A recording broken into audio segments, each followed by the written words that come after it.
Hello दोस्तों, ठोस अवस्था नामक इस वीडियो लेक्चर में आप सभी का एक बार फिर से मैं बड़े तहे दिल के साथ स्वागत करता हूं। दोस्तों, जैसा कि आप जानते हैं कि हम क्लास 12 का केमिस्ट्री का जो कि फर्स्ट चैप्टर है ठोस अवस्था सॉलिड स्टेट, उसको हम लेके चल रही है। उसमें हमने पिछले वीडियो लेक्चर में समझा था अर्धचालक पढ़ रहे थे। आज हम उसी सीरीज को आगे बढ़ाते हुए अर्धचालक के कुछ प्रकार पढ़ने वाले हैं। चलिए स्टार्ट करते हैं, आज कुछ सीखते हैं नया। देखिए अर्धचालक, देखो एक तो होता है एन प्रकार अर्धचालक, दूसरा होता है पी प्रकार अर्धचालक। तो एन प्रकार अर्धचालक क्या होता है? यदि 14वें वर्ग के तत्वों सिलिकॉन, जर्मेनियम, 14वें वर्ग के तत्व क्या होते हैं? देखो carbon, silicon, germanium, tin, lead, ये हमारे 14वें वर्ग के तत्व होते हैं। सही बात है, ठीक। इनमें क्या कह रहा है? 14वें वर्ग के तत्वों सिलिकॉन, जर्मेनियम, ये रहा सिलिकॉन, ये रहा जर्मेनियम को 15वें वर्ग के तत्वों, 15वें वर्ग के तत्व क्या होते हैं? देखो नाइट्रोजन, फास्फोरस, ये आपने पढ़े होंगे आवर्त सारणी में। ये आर्सेनिक है, Sb और Bi, ठीक है। ये हमारे 15वें वर्ग के तत्व हैं। ये कह रहा है 15वें वर्ग के तत्वों फास्फोरस और आर्सेनिक, ये फास्फोरस रहा, ये आर्सेनिक के साथ मिश्रित करने पर एन प्रकार के अर्धचालक प्राप्त होते हैं। अब देखो इसमें समझने वाली बात क्या है? देखो 14वें वर्ग का तत्व हमने मान लो लिया सिलिकॉन। अब 14वें वर्ग का तत्व है, मतलब 14वें वर्ग के तत्वों को फोर्थ ए ग्रुप के तत्व भी कहा जाता है, ठीक है। तो फोर्थ ए ग्रुप के तत्व जो होते हैं ये अपने साथ बातम कक्ष में 4 इलेक्ट्रॉन लेके आते हैं। ये चीज अगर ना समझ में आ रही हो, आपने ना पढ़ा हो, तो आप हमें कमेंट बॉक्स में जरूर कमेंट करके बता दीजिए, ताकि हम इस पे एक अलग सेपरेट वीडियो बना सकें और आपको अच्छे से समझा सकें, ठीक है। अगर आपको ना समझ, अभी हम यहाँ पे क्या कर रहे हैं? देखो कार्बन अधिकतम कितने बंध बना सकता है? 4, क्योंकि ये फोर्थ ए ग्रुप का तत्व है, 14वें वर्ग का तत्व है, इसलिए ये अधिकतम कितने 4 बंध बना सकता है। इसी प्रकार ये भी उसी वर्ग का तत्व है, तो ये भी क्या कर सकता है? 4, अधिकतम 4 बंध बना सकता है, ठीक है। कौन? सिलिकॉन। अब सिलिकॉन का अगर आप क्या स्ट्रक्चर देखेंगे तो आपको कुछ इस प्रकार से देखने को मिलेगा। देखो सिलिकॉन, अब सिलिकॉन से ऐसे जुड़े होंगे, ऐसे,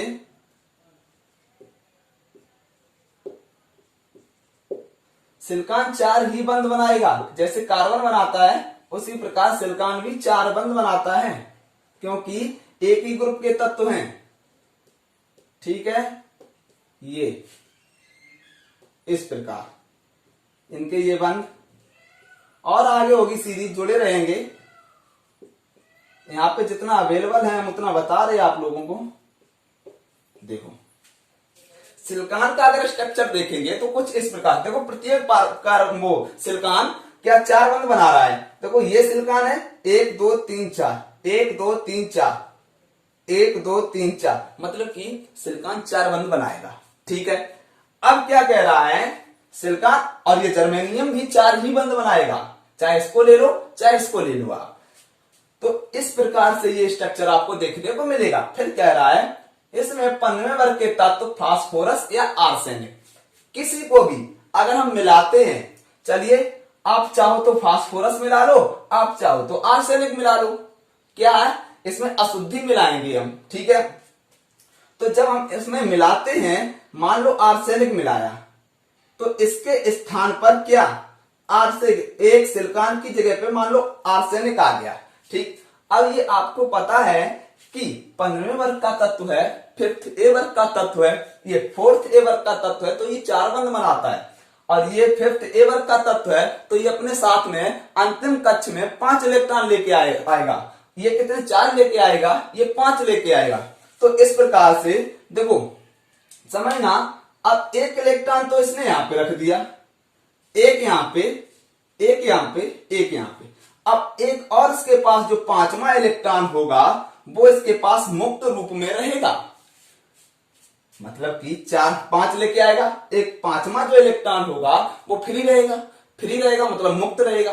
तो हमने कहा था कि कोई भी अगर पदार्थ है, कोई भी ठोस है, उसमें आपको जो विद्युत ऊर्जा है तो वो कब देखने को मिलेगी, उसमें मुक्त इलेक्ट्रॉन की वजह से हमें विद्युत ऊर्जा देखने को मिलती है, विद्युत का प्रवाह देखने को मिलता है। तो इसमें क्या है, देखो जैसे ही हमने आर्सेनिक मिलाया, इसका एक इलेक्ट्रॉन क्या हुआ, मुक्त हुआ। अब ये इलेक्ट्रॉन यहां पे मतलब अपना कोशिश करेगा अपना कक्षक पूरा करने की, तो ये इलेक्ट्रॉन यहां पे आएगा, हो सकता है फिर, लेकिन इसके तो कंप्लीट है, ये यहां पे जाए, मतलब अब ये इलेक्ट्रॉन पूरे स्ट्रक्चर में क्या इधर उधर विचलन करता रहेगा।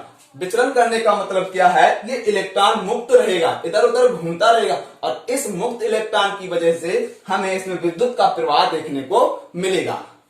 सही बात है, ठीक है। हुआ क्या है यहाँ पे, देखो यहां पे क्या है, सिलिकॉन के पास जो हमारा सिलिकॉन था उसके पास क्या वास्तव कक्ष में कम इलेक्ट्रॉन थे, 4 थे, और ये लेके आया 5।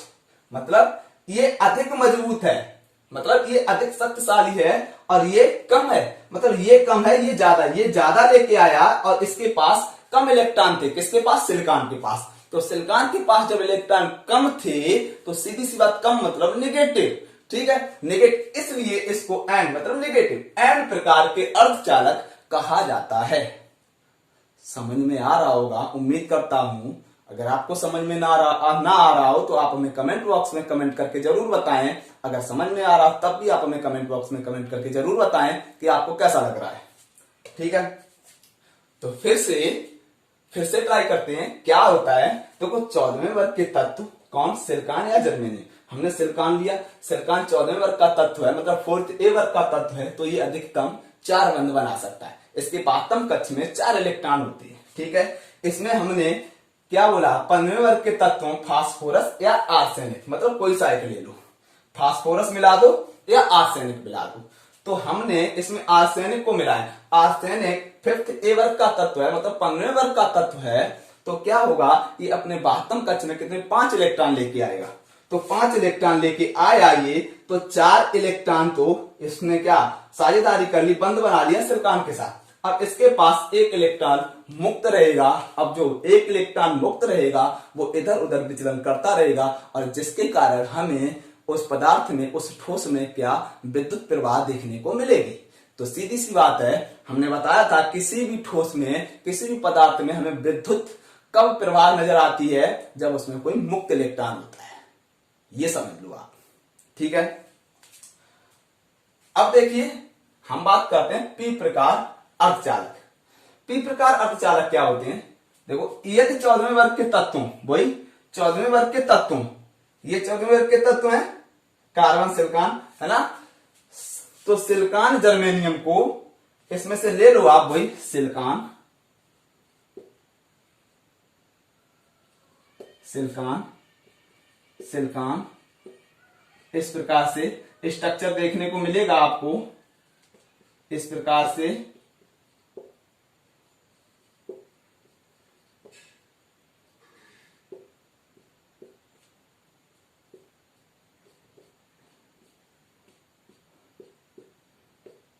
अगर सिलिकॉन का स्ट्रक्चर देखेंगे तो आपको इस प्रकार देखना, देखो सिलिकॉन 4 बंध बनाएगा। फिर क्या कह रहा है, मतलब सिलिकॉन ने जर्मेनियम को ले लिया हमने, अब उसमें 13वें वर्ग के तत्व, अब 13वें वर्ग के तत्व क्या, आप चाहे बोरान ले लो, एल्युमिनियम ले लो, चाहे आप क्या जर्मेनियम ले लो, वो सॉरी गैलियम है ये Ga, जर्मेनियम तो ये रहा है हमारा, ये गैलियम है हमारा। तो आप चाहे बोरान ले लो, एल्युमिनियम ले लो या गैलियम ले लो, आप किसी को भी जब इसमें मिलाएंगे तो क्या होता है उसको हम समझते हैं। देखो सिलिकॉन, यहां से मान के चलो सिलिकॉन हट गया, ठीक है। अब यहां पे आ गया एल्युमिनियम। अब समझने वाली बात ये है कि जो एल्युमिनियम है हमारा, ये क्या, ये 13वें वर्ग का तत्व है, 13वें वर्ग मतलब 3rd A वर्ग का तत्व है। तो ये अपने साथ वास्तव कक्ष में 3 इलेक्ट्रॉन लेके आएगा। अब 3 इलेक्ट्रॉन किस प्रकार से इससे साझेदारी करेंगे वो चीज समझने वाली है। देखो 1 2 3।